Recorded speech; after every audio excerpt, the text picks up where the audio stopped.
Welcome to Simply Bitcoin. We break down the news from Twitter, the daily fail, meme review, software releases, hardware releases, websites by plebes or plebs. Drop us a like, subscribe. Yeah, I figured why not, I'll bring that back. Subscribe. All right, let's go to the numbers. Let's do it. Number time. At the time of this recording, the block height is 701,610. The Bitcoin price, 40,545. Chain rewrite days, 850. Total public lightning capacity, 2,733.76. Sats per dollar, 2,466. Blocks to the halvening, 138,390. That's right, Nico. That is a new all-time high on the public lightning capacity. 2,733. That's right. Bitcoin dips and lightning picks it up. Bro, we've established a pattern, man. It's a pattern. People open the channels, dude, when Bitcoin dip. Bro, and we had a hell of a dip, you know. By the way, stop the video right now. We interrupt this program to bring you a special report. Stack some sats and tell us you did in the comments, okay? Or unsubscribe, because you shouldn't be subscribed to this channel if you're not stacking the dip right now. Anyways, but yeah, dude, listen, Phil, in all seriousness, I think it's really a pattern, bro, because like dude, like if one thing is one time, another thing is another time, another thing is another time, but it's happened too many times for it to be a coincidence. I think we might be onto something here, bro. Every time the price of Bitcoin dips, the lightning capacity, public lightning capacity skyrockets. Very strange. Someone should make a chart of that. It really is. It really is weird. And like right now we're sitting at 40, like look at that price, right? Like 40,500. These are cheap sats. I stacked again today. It's like I hate when I get to this point because like it starts to get to the point where, you know, if we dip again, I have to stack again, right? Because I don't have a choice. Like for me, it's like it's a missed opportunity if I don't. Dude. Anyways, it's weird, right? Because like you always, when you see the big candle and you see the drop, you stack and then you think, all right, I stacked the bottom of this dip, but then it dips again. If the president of El Salvador, okay, is saying he's buying the dip, you know, maybe it's a good idea to buy the dip. We were buying the dip first, okay? Yeah, we front ran the president of El Salvador. And Michael Saylor. We were buying the dip before him. We were buying the dip before Michael Saylor. But Michael Saylor just catches up, bro. I know, it's not fair. He makes our stacking look pitiful. I know, bro. I mean, it kind of is, right? Compared to him. Bro, I remember, dude, 2017, it felt so good to stack, bro, because you were buying, like, giant fractions of a Bitcoin, you know? Oh. We need to migrate to a SAT standard already. It needs to be a SAT standard so I could feel good, you know? It'd be like, oh, dude, I stacked 600,000 Satoshis. That feels good, you know what I'm saying? So, hope that happens quickly. I think it's inevitable, to be honest. But anyways, Phil, it's time for... The Daily Fail, sponsored by... Pirate Hash. So this isn't actually, you know, I mean, we're showing it as part of the fail, but it's not an actual fail. I just thought it was hilarious, and it kind of goes on that whole, you know, why isn't my punk on your wall and all of this crap and all the right-click save fun that we're having. All right, so look, Bitcoinator tweeted this. You feel frustrated for paying a lot of money on NFTs? Try our Have Fun Staying Poor or Have Fun Staying Poor token. It's free, copyable, no shitcoinery, no stupid chain, just from memers for everyone. What are you waiting for? Catch up. This is Have Fun Staying Poor token 001. The Bitcoinator strikes again. So, I mean, come on, that's pretty good, right? The laughing Leota done that way. We are having way too much fun with this NFT stuff. Imagine if it was actually money. But, dude, it's just so easy to make fun of. It's ridiculous. It's totally ridiculous. Anyways, that's not really our fail. That was just some funny stuff that I wanted to bring up.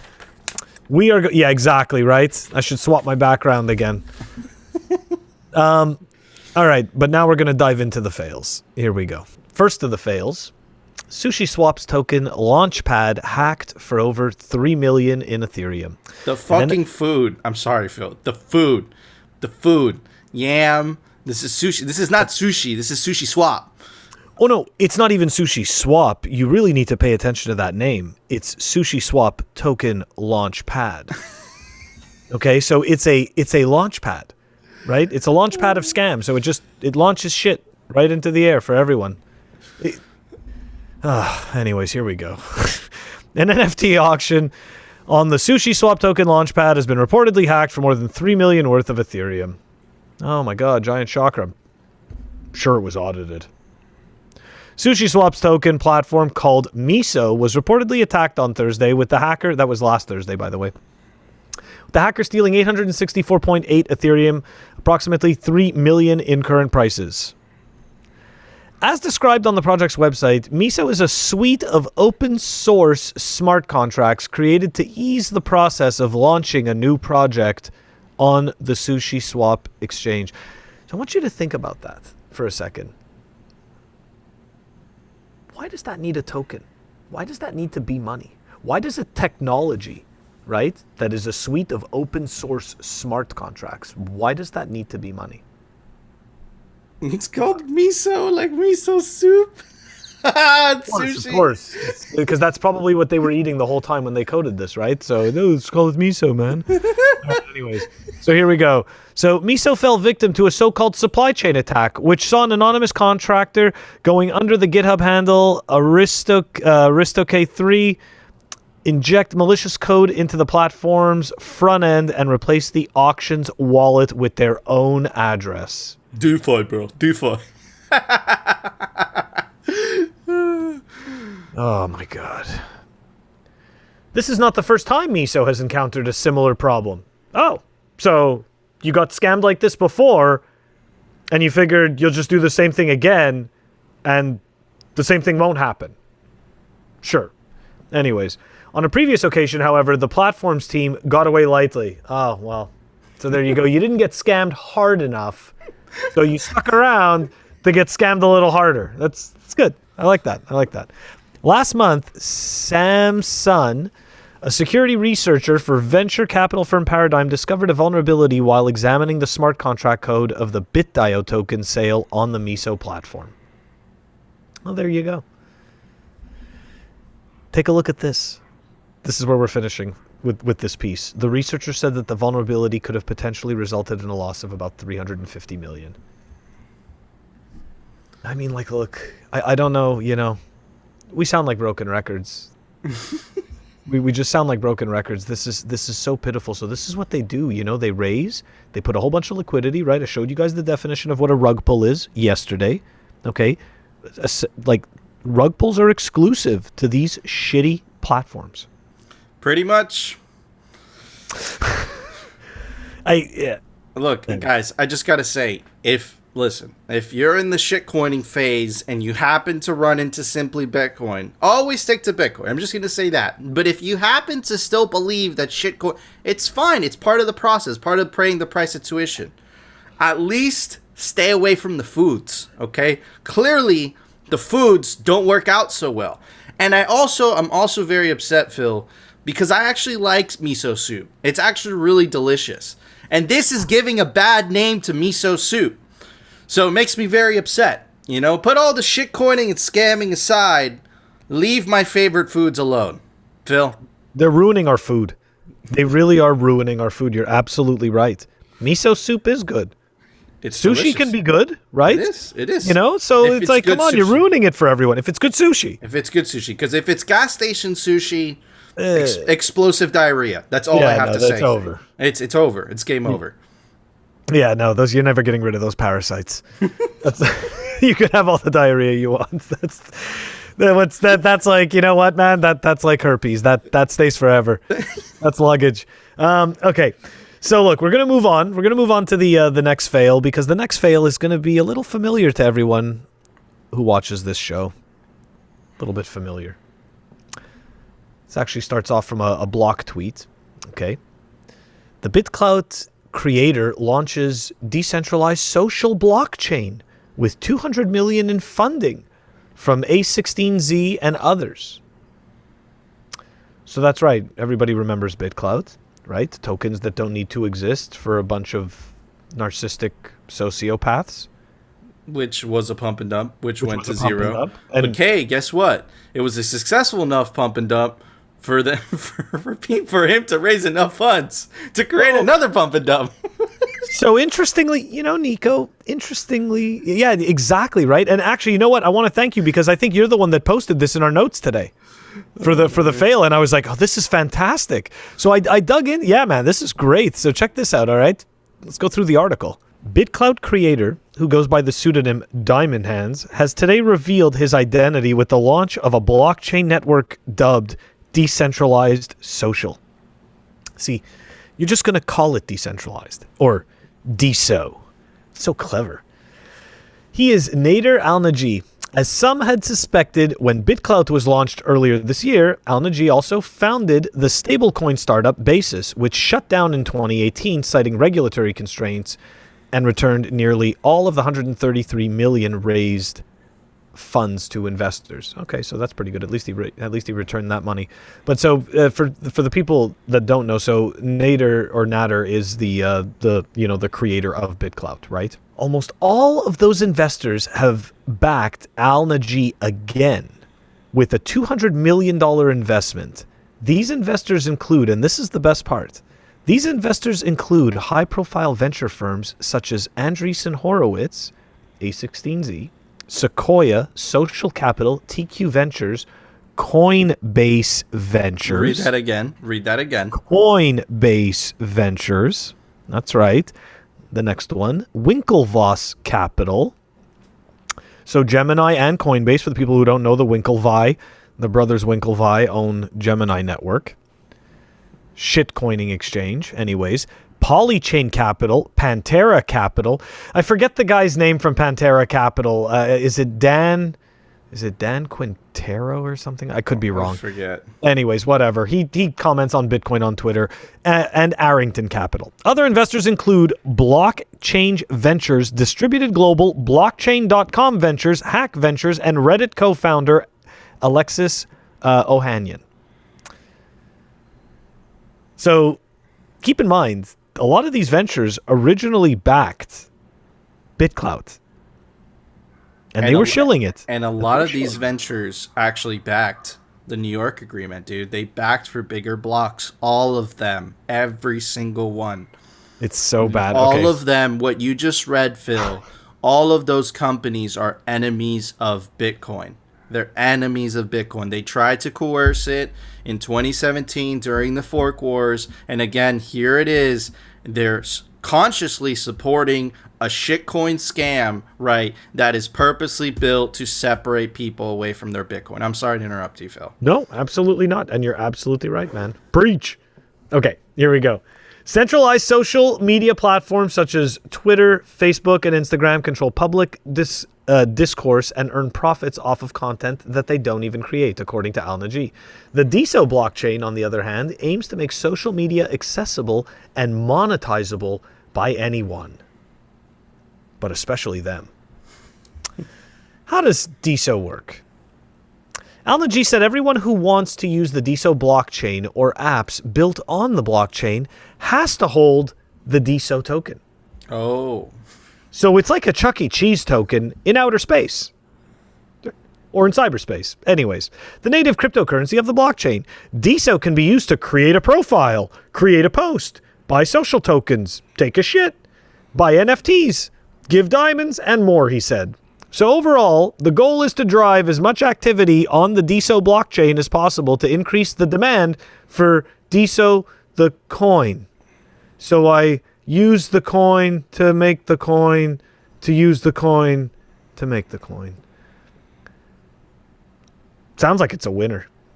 And of course, tons of value is just going to move right on over into this project, right? I mean, everybody's just going to want to go and pay to create a profile. You know what's so effed up is that noobs and no coiners are going to get attracted to this. They're going to spend their precious fiat, which they could have spent on Bitcoin instead while it still has value, right? And they're dumping it into this in the hopes that it will be the next Bitcoin. But in reality, the people that are gonna, march out with all the Bitcoin are Pantera Capital, is Coinbase Ventures, is or whatever. They're gonna benefit from the suckers that buy this shitcoin, right? But the public at hand, right? Again, they're the ones going to get caught holding the bag. The same thing happened with BitClout already. Yes. You're going to see something interesting about BitClout after that I wasn't aware of. But again, I'm always amazed when I learn new shitcoiny stuff. Anyway, similar to Ethereum, the more open the DeSo blockchain is and the more apps that are built on top of it by independent developers, the more transactions flow through the blockchain. And the more valuable DeSo becomes, according to Al-Naji. What? I don't think he really understands how money works. Oh, he does, man. I mean, he understands how to use it, and he understands how to take it from unsuspecting fools. He does, man. He knows exactly what he's doing. He knows exactly what he's doing. The scam worked out the first time for him. He ran out like a bandit, and now he renamed it. Look, it says it in the article. I know. I was just going to say here, look. The DeSo token was previously named BitClout, he said. Now with the launch of the DeSo blockchain, the token and the blockchain have been renamed. We created BitClout this is the best part. All the people who bought those tokens, who buy those tokens, who think all of that stuff is worth anything. BitClout, we created BitClout as an early prototype to allow us to test and iterate on the DeSo blockchain before launching it publicly, he said. Really? Because you're holding a testnet shitcoin. That's not how they marketed it. That's not how they marketed it. No. Well, that's okay. Now he got your money, right? He got our money, and it's all good. I mean, not our money, but I'm just I'm being friendly to the people who got suckered in. But like, Breedlove. Sorry, I had a cough. Imagine shilling this crap. Oh my god. Anyways, with fresh capital at hand, that's right, fresh capital, Al-Naji is launching DeSo Foundation. Ta-da! A non-profit entity headed by him that will be using the funds to grow the adoption of a decentralized social ecosystem. With him at the top. Not so decentralized after all. There is a strategy to support everybody from developers to NFT artists to smaller creators to their social tokens to all our bullshit, and we're very excited to announce more details on all of those plans very soon. That sounds amazing. Right? They're gonna save the world. Haven't we heard that before? This shitcoin narrative, like, it's just gonna make everything better. At first Silicon Valley was gonna change everything, right? We're gonna fix the world. Everything they develop is gonna change the world. But now, right, the shitcoiners are gonna fix the world with their right-click JPEGs and their yields and their farming. Fix the world. Anyways, Al-Naji said over 100 apps are built on or being built on the DeSo blockchain. I'm gonna say they don't exist, and I'm gonna say they're vaporware. These include Twitter-like social media platform BitClout, NFT marketplace Polygram.cc, social tokens exchange BitClout Pulse, and Clubhouse-like club rooms, among others. Got me to thinking. It's like, what are these apps? Brings me over here, okay? These are the projects that it has. I want you to take a look at some of this stuff. This is really interesting. So there's BitClout Pulse, which is Bloomberg for BitClout. The price of this shitcoin that nobody needs is $7,581. Okay, the market cap is 1.1 million, so essentially one bag holder, okay, or a small group of bag holders that are, pumping or shilling like market makers. There's 155.30 coins. Look at these coins. 80 coins, 70 coins. Cloutpunk. Moon Bounce. What did I tell you about the names, bro? I'm telling you, dude. I don't even know what to say anymore. I mean, that is just so there apparently is sub levels of shitcoinery that like are not found on, I guess, on normal exchanges. I don't know. I never heard of most of this crap. Yeah, it's interesting, I guess. Like it's definitely a new realm of rug pulls. Listen, your 90 coin token, it's not changing the world. Okay? It's not doing what you think it's doing. Nobody is paying. Nobody is going to pay to create their own profile on a decentralized social network. Nobody is going to pay to create their own profile. You're going to need to provide way more freaking value than that. Like, I'm sorry. Like, it's just not happening. Dude, I don't see it. It's like look. Sorry, you're gonna. No, it's okay. Go on. Yeah, dude. So, look,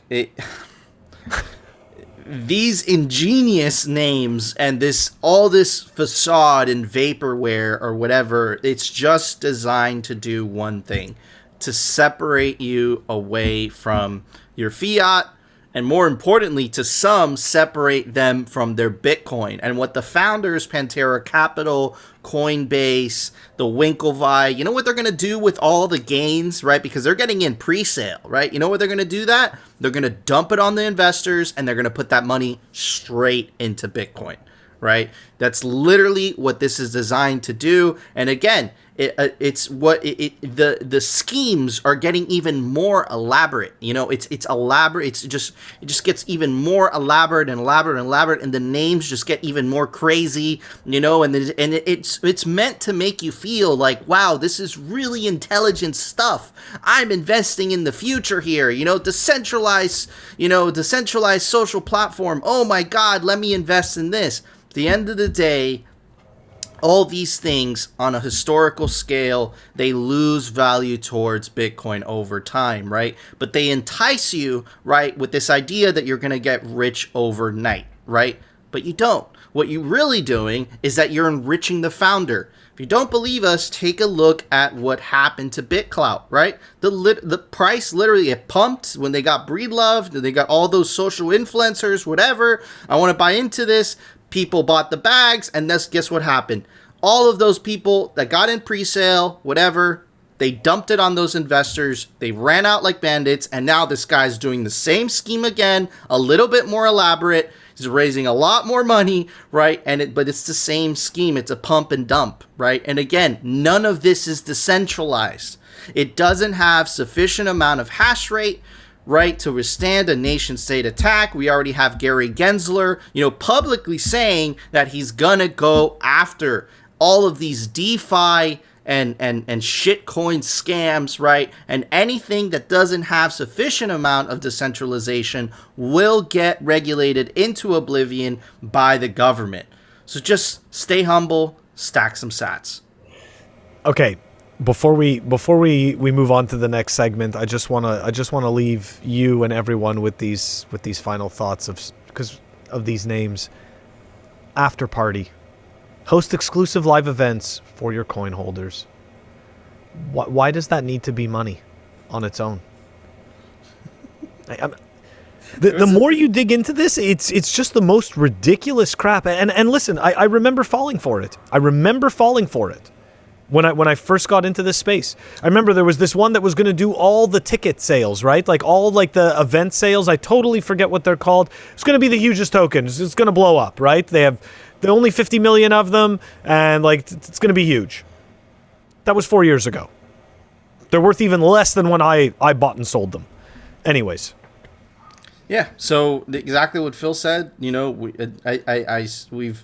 been doing a podcast for over 5 years now, right? At most Bitcoiners start shitcoining. That's totally fine, right? But what isn't fine, if you keep on shitcoining because you're gonna go broke, eventually you find the truth, and the truth is Bitcoin. Bitcoin is the only one that matters because it's the only one that can guarantee you that it really does have a limited supply, absolute scarcity, 21 million that will ever exist to the end of history, I guess. Anyways, Phil, it's time for the Daily Meme Review, sponsored by Citadel 21. All right, everybody. The meme for today is brought to us by the Bitcoinator. Check it out. You can go give him a follow at Bitcoin_Ater. And this is the president of Turkey. We are in a war against Bitcoin. Haha, you have no power here. Amazing, amazing meme. And check out the next one. It is by Geek Boy Ireland. Check it out. who did this. I guess it's not by him, but we will give him the credit because it's the one that got the meme. It's Nadim Bukele looking at his phone. And it's Turtle One. Have fun staying poor. Amazing, amazing memes. Shout out Geek Boys. Shout out the Bitcoinator. And for that, I'm gonna give it a very. This is a book that you must read, and it's very indicative of the times. It's called The Brave New World by Aldous Huxley. Definitely recommend it. Huxley. Thank you, Phil. And it talks really about this dystopia. And that might be where we're heading if it wasn't for Bitcoin. Anyways, Phil, what do you think? Great memes, great memes. But you know what? I appreciate that score more than the memes because Aldous Huxley, for anybody who's never read him, not only Brave New World, but Doors of Perception is another great one, and The Perennial Philosophy. So Aldous Huxley is an amazing read. This guy was way wiser beyond his years and way ahead of his time. Anyways, for a score on that meme, I am going to give it... Let's see here. Phil's searching for his stats. Things are falling. Things are breaking. All right, I'm giving it a stud finder. A stud? I don't know what gadget is that, Phil? A stud finder. So essentially, when you're... Oh, when you're going for a wall and you're looking for the metal Yes, part. and you're looking for the studs, you know? Ah, I know what you're talking about. Yeah, when they came to put up my TV, the guy had the same thing. He's like, there's a stud. There's a Put stud. it there and Okay. it beeps when it gets to the stud, you know? Interesting, Anyway, so interesting. All right, guys. Well, that was the meme review. Do you agree with our score? Wait, before we go, I got some crap because I'm wearing this. This isn't jewelry, guys, okay? It's not jewelry. It's not jewelry, okay? It's something much bigger than jewelry, okay? Anyways, I got some crap, bro, because they're like, "Why are you wearing a Netflix? You should buy Bitcoin." I'm like, "Dude, you don't get it." Anyways, guys, you agree with our My shirt's scores? falling apart. You'll love me. Do you agree with our scores? Do you disagree? Let us know down in the comments. And of course, join our Telegram group. Give us some Bitcoin memes to review because it's a meme review. And that's what we do. We review memes. But anyways, Phil, it's time for The Daily News, sponsored by Crypto Cloaks. The United States is committed to reduce greenhouse gas emissions between 50 and 52% below 2005 levels by the year 2030. And, we set a goal that by 2025, our power sector will be free of carbon. And 2030, 50% of the cars sold in the United States, we believe, should be and must be electric vehicles. this idea that the modern world could be powered by non-carbon sources by 2025 is absolute craziness, right? And we just want to specify, we believe in climate change, right? We're not deniers of climate change. However, we do believe that governments are using climate change as an excuse, right, to expand on their powers over the population, right? It's shown right there, right? How could it be that a government, according to a free country, right, is forcing, electric vehicles on top of its population, right? That's really, really scary. And again, right, if you control the energy, right, you also control the people, right? If you can't, think about it. In California, right, we had an example where you couldn't buy specific Dell PCs because they consume too much energy, right? So again, if you control the energy, you control the population, right? And let me show you a more sinister example, right? Again, that was just Joe Biden, talking about, his climate goals, right? They're impossible to reach, okay? If you understand how energy production works, right, you understand that renewables, right, specifically wind, right, only really works when there's wind. And the issue with solar, right, is that it only really works when there's sun, right? And here's the thing, right? Energy it's not easy to store, right? So when it's produced, it has to be used. So what happens when there is no wind and what happens when there's no sun, right? You're going to have to rely, right, on the traditional energy sources, right? carbon sources, right? So again, it's insincere, but I suspect, right, the reason he's saying that is more so to increase government control over the economy and over society. And let me kind of give you an example of this, right? And I want you to remember what Joe Biden said about the 2030, right? If you remember the World Economic Forum, right, they also have, the Great Reset, you'll own nothing by 2030. We're trying not to be conspiracy theorists here, but again, we're just trying to point you to some observation and you guys can connect the dots, right? Check out this website. It's called Deconomy, and it literally says, our ability to respond is our responsibility, right? If you scroll down, at Deconomy, we dedicate ourselves to developing financial formulas and tools so that people can see what is really happening and feel that shift and then take control and build a more sustainable future together, right? And as you can see, the mainstream media propaganda arm, Financial Times, Forbes are backing them, right? Check this out. A DO Everyday Climate Action. The DO credit card is us taking control of our economy with real-time data to help us make informed decisions as consumers. The DO card and app are practical tools for everyday climate action. Essentially, if you're spending too much money because it could potentially hurt the planet, they'll cut it off, right? The DO Black Card is us knowing our limits, right? Our premium card has a built-in carbon cap. Right? So again, if the powers that be, right, feel like you're spending too much, again, they can cut off your DO card. Defined by world leaders under the Paris Agreement, here's that number again, here's that year again, with the goal of reducing our individual footprint by half before 2030. Look at that. Why does that year keep popping up? Oh, look at this, the World Economic Forum. They're proud supporters of this. While many of us are aware that we need to reduce our carbon footprint, advice on doing so can seem nebulous and keeping a tab is difficult. DO monitors and cuts off spending when we hit our carbon max, right? So again, it's 2030 and you'll own nothing. But again, how could they get away with this, right? People are still going to use cash. People are still going to use, other means to essentially curtail this, right? Who's going to get this if it's just going to cut it off because the powers that be feel like, oh no, you're spending too much money. It's going to hurt the environment, whatever. The way they're going to do that is with central bank digital currencies. Check it out. Now the rabbit is out of the hat. The mask is off. They're not even hiding anymore. Check out this article by The Telegraph. It's hosted on MSN.com. Bank of England tells ministers to intervene on digital currency programming. The Bank of England has called on ministers to decide whether a central bank digital currency should be programmable, ultimately giving the issuer control over how it is spent by the recipient.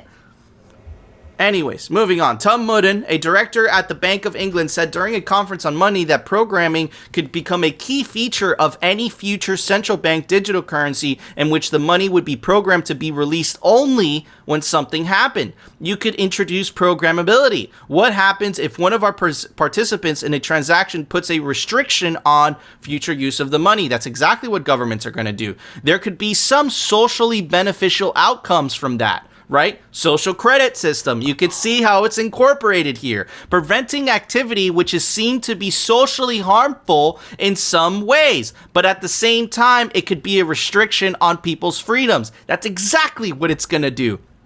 Mr. Mudden said that it is a really delicate debate that needs to be had. It is not something that we could settle ourselves. This is for the government to lead on. So again, they want the government to decide what people can and will not spend money on, right? And what's their excuse, right? A great excuse, right? As we see with this, as we saw with Biden's, Biden's address, right? Is the climate emergency. And again, to specify, we are not climate change deniers. However, right, remember back in the 2000s, right, when Al Gore released this movie called the Inconvenient Truth, and it was about how the world was going to end, right? They've been saying that the world is going to run out of oil, is going to run out of things since the 1970s.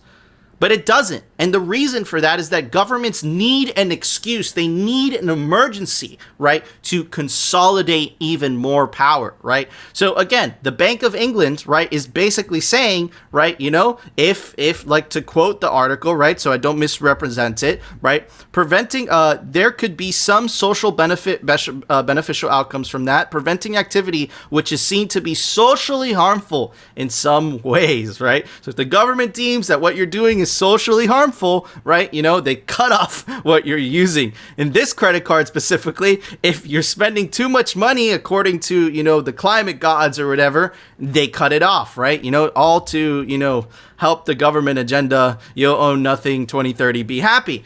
But listen, so the Bank of England, you know, Joe Biden, they're kind of, they're not completely going out and saying like, this is our end goal. But Turkey has got to the point where they've taken off the mask completely, and they're straight up saying, right, what is actually happening, what governments how governments actually feel about Bitcoin and what's to come.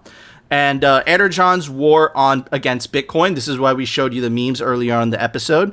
Recap, Erdogan, the firebrand Turkish president, has declared war on Bitcoin in the aftermath of a sweeping ban on the use of Bitcoin and shitcoins back in April. The leader is aiming to assert financial control ahead of launching the digital Lira, their version of a central bank digital currency. While the central bank was not opposed to the utilization of digital currency, Erdogan believes it faces conflict with Bitcoin and shitcoins. And the reason for that, right, is because people are always going to pick the currency that is not being debased. And the nation states, the reason that their bureaucracy and their welfare and their social programs are, and their ability to go to war with other countries is literally funded by the debasement of their currency. So Bitcoin literally puts a stop to that. That Bitcoin is a direct threat to them, because all of a sudden people have an option to opt out if their government's currency, if their state currency is losing money. And that's exactly what he's saying. We are in a war against Bitcoin. Western countries are going to follow suit. I promise you that. Because we will continue on the road, this is the funniest part, right?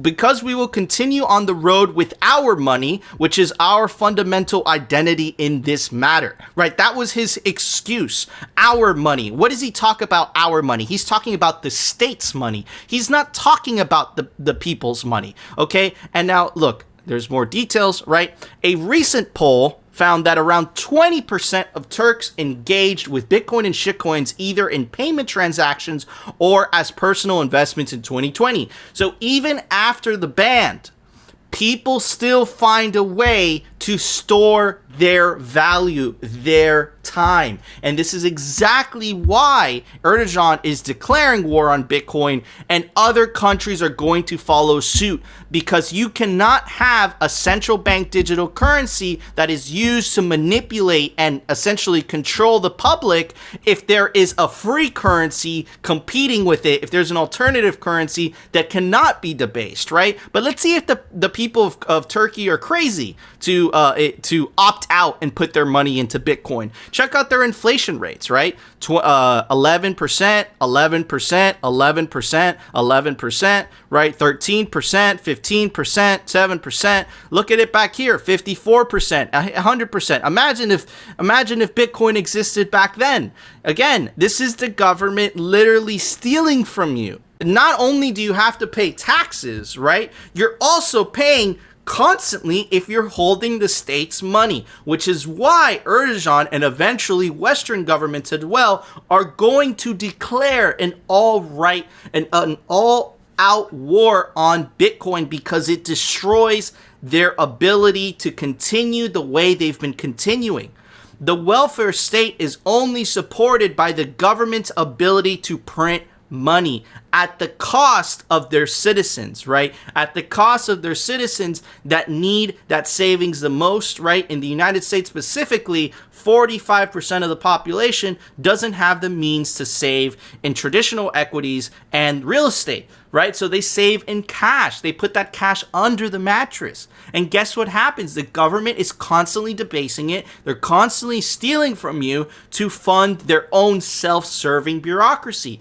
Bitcoin is a way to opt out. You're defunding them in the process. It's a silent and peaceful protest, right? Especially if you don't believe in the wars, if you don't believe in those specific social programs, right?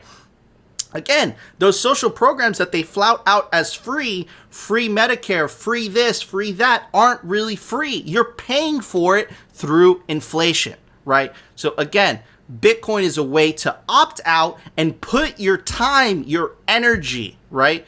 Your time is precious into something that cannot be debased, cannot be confiscated. And that's exactly why Erdogan, right, is declaring a war on Bitcoin, and inevitably Western governments will as well, because central bank digital currencies cannot coexist, to use Christine Lagarde's own words, when there's an escape valve. Phil?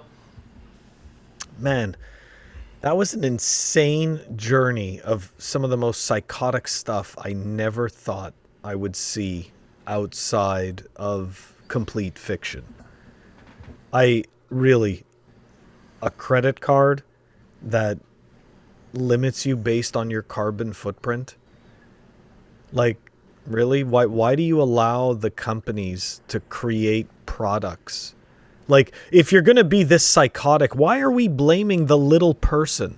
So hold on. So you're constantly bombarded with ads to buy all this useless crap, and then you get punished for buying the useless crap that they told you to buy. Okay? That's psychotic and weird. That really makes no sense to me. But I'm sorry, because I'm going to jump all over the place from all the different articles that you just went through. I wanted to touch on this before I forgot, though, but going back to those solar panels, the other piece that nobody talks about is the amount of loss that takes place in converting the energy. There's a huge amount. So it's not just storing the battery, but there's also loss in the conversion. Okay? So we haven't figured, like, we haven't, at least to my knowledge, that isn't really solved yet, right? So there's a whole lot of efficiency that isn't there, that isn't in place. Okay?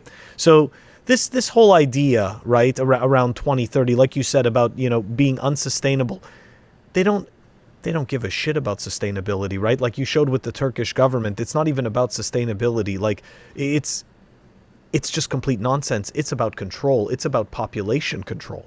Okay, like that's all it's about. You pointed it out with the comment about their money. That's exactly right. This is not the people's money. It was the state's money. So, all we're seeing from, all these different examples is we're seeing this incredible amount of pressure and levers of control that are being put in place upon all of us, right? And these things, they know for a fact that a certain number of people, are going to act in a certain way. They know that a certain number of people are going to act out and possibly perform crimes. They know that a certain number of people are going to become, let's say, vigilantes or something like that. Like, trust me, man, when this type of stuff happens, this is well understood, okay, that there are going to be these outlying problems. And you know what? These people are such sociopaths and such narcissists, they don't give a shit who gets killed. They don't care who gets killed. They don't care what lives get ruined. I mean, look, at the end of the day, they just want us in this box with their CBDCs and their climate control. I mean, really? I mean, look, don't get me wrong, but like, do you really know? Like, and again, right, we're not climate deniers. No, I don't deny that the climate, quote unquote, changes. Okay? I don't deny that it changes. But I mean, really? Do you really think that we have the ability to change anything on a massive scale the way that they pretend that we do? It's even worse. It's than psychotic. That. Like, they understand that we're stupid. They understand. Like, they're like, fuck it. Everyone's stupid. Excuse my language. Like, and that's it. And they know that they can get away with this. They just keep saying it over and over again. I mean, look, I remember in the 80s, there was this huge thing around aerosols. Okay? All the aerosols and the CFCs and all this stuff. And like, oh my God, if you use hairspray, you're killing the ozone, you're destroying the world and all this stuff. There's still hairspray. There's still people using, there's still people using aerosol cans. Like, I think that like a lot of this is just different levers. It's not to say that these things are necessarily neutral, okay? But it's to say that every one of these is an opportunity to be seized upon. Okay, so it's not to say that like, oh, like aerosols are okay or all of this is okay. It may be not okay. Maybe it's not that good. But the amount of opportunity that is seized upon in every single one of these situations is what should worry every single one of us. Absolutely. And you saw that after the tragedy of 9/11, right? The government used that crisis. Winston Churchill has an amazing quote that says, "Never let a crisis go to waste," right? And the reason for that is that governments, right, they tend to take advantage because human beings just normally, they like to feel like they're helping each other, right? And climate change is a really noble goal. We do have a problem where the oceans are heavily polluted.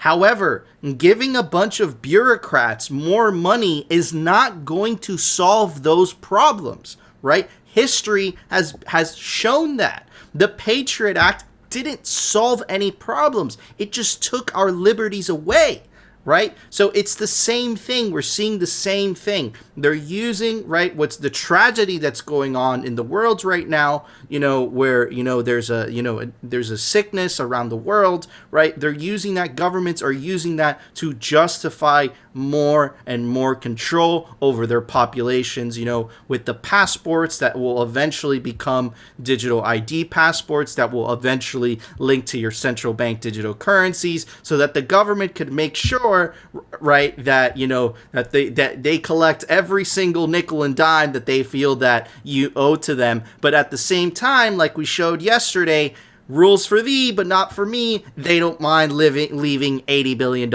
in Afghanistan. We can't ask questions about that, of course, because we are the serfs. Bitcoin changes that, and it moves the balance of power from the state back to the individual because it becomes very hard to confiscate wealth on a massive scale because it's extremely difficult to get 12 words or 24 words out of someone's mind, right? And again, you could also travel. You could leave the country that is becoming more totalitarian. You could take all of your wealth with you. Bitcoin empowers you. It empowers the individual, but only if you take self-custody, you put those seed phrases in a safe place.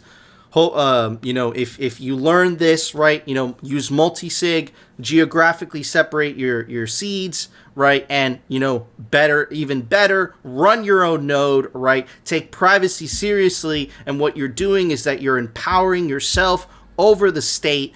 The state hates it, and that's exactly why Erdogan said, war on Bitcoin. Anyways, Phil, there was a software release today. Why don't you tell everybody about it? Software releases. All right, we've got the simple Bitcoin wallet version 2.0.12 that was released, and that is a Bitcoin wallet. It's not our wallet, it's the simple Bitcoin wallet. That's down below in the show notes. Check it out, guys. Awesome. Thank you, Phil. All right, guys, I want to give a quick shout out to our sponsors. Check out cryptocloaks.com for the best Bitcoin 3D printed merch. It's awesome. Get yourself a Bitcoin grenade, 5% off down below. Check out Citadel 21 for the Bitcoin pleb zine. Awesome stuff. Phil and I have written articles for them. It's pleb signal by plebs. Awesome stuff. Check out citadel21.com. And of course, check out Pirate Hash. Really cool Bitcoin stuff. There's like a Bitcoin game. There's a Bitcoin book, right, that has all the first source material. Really cool stuff. Really interesting trinkets. Check out piratehash.com. And of course, guys, you know what to do if you enjoyed the episode. Smash that like button. And of course, if you want to continue hearing the Bitcoin news from the BitClout perspective and the catastrophic fails by the NFTs, definitely consider subscribing, guys. And we will see you tomorrow for another episode of Simply Bitcoin. Be careful what we spend our money on. TikTok.